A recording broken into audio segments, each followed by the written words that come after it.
बर्तन गिरने की आवाज़ से शिखा की आंख खुल गई। घड़ी देखी तो 8 बज रहे थे। वह हड़बड़ा कर उठी।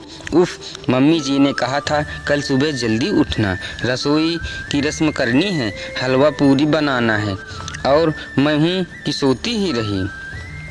अब क्या होगा पता नहीं। मम्मी जी डैडी जी क्या सोचेंगे, कहीं मम्मी जी गुस्सा ना हो जाएं। हे भगवान, उसे रोना आ रहा था। ससुराल और सास नाम का हवा उसे बुरी तरह से डरा रहा था। कहा था दादी ने, ससुराल है, जरा संभल कर रहना, किसी को कुछ कहने का मौका नहीं देना, नहीं तो सारी उम्र ताने सुनने पड़ेंगे। सुबह सुबह उठ जाना, नहा धोकर साड़ी पहनकर तैयार हो जाना, अपने सास ससुर के पांव छूकर उनसे आशीर्वाद लेना। कोई भी ऐसा काम न करना जिससे तुम्हें या तुम्हारे माँ पापा को उल्टा सीधा कोई बोले। शिखा के मन में एक के बाद एक दादी की बातें गूंजने लगीं। किसी तरह वह भागा दौड़ी करके तैयार हुई। ऊंची नीची साड़ी बांधकर वह बाहर निकल ही रही थी कि आईने में अपना चेहरा देखकर वापस भागी। न बिंदी न सिंदूर, आदत नहीं थी तो सब लगाना भूल गई थी। ढूंढकर बिंदी का पत्ता निकाला, फिर सिंदूर दानी ढूंढने लगी। जब नहीं मिली तो लिपस्टिक से माथे पर हल्की सी लकीर खींचकर कमरे से बाहर आई। जिस हड़बड़ी से शिखा कमरे से बाहर आई थी वह उसके चेहरे से, उसकी चाल से साफ झलक रही थी।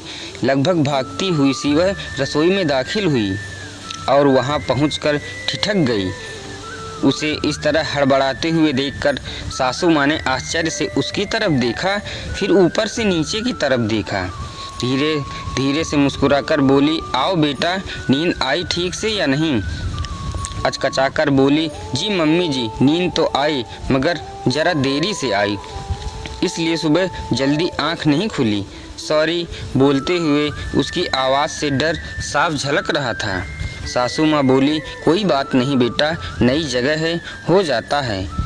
शिखा हैरान होकर उनकी ओर देखने लगी, फिर बोली, मगर मम्मी जी वो हलवा पूरी? सासू माँ ने प्यार से उसकी तरफ देखा और पास रखी हलवे की कढ़ाई उठाकर शिखा के सामने रख दी और सहज जैसे मीठे स्वर में बोली, हाँ बेटा, ये लो, इसे हाथ से छू दो।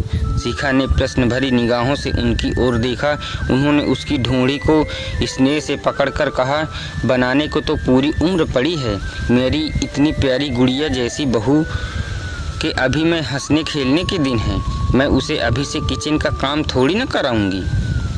तुम बस अपनी प्यारी सी मीठी मुस्कान के साथ सर्व कर देना, आज की रस्म के लिए इतना ही काफ़ी है। सुनकर शिखा की आंसू में आंसू भर आए। वह अपने आप से रोक न सकी और लपक कर उनके गले से लग गई। उनके रूंधे हुए गले से सिर्फ एक ही शब्द निकला, माँ। दोस्तों, ऐसी ही कहानी के लिए हमारे चैनल को लाइक एंड सब्सक्राइब जरूर करिएगा।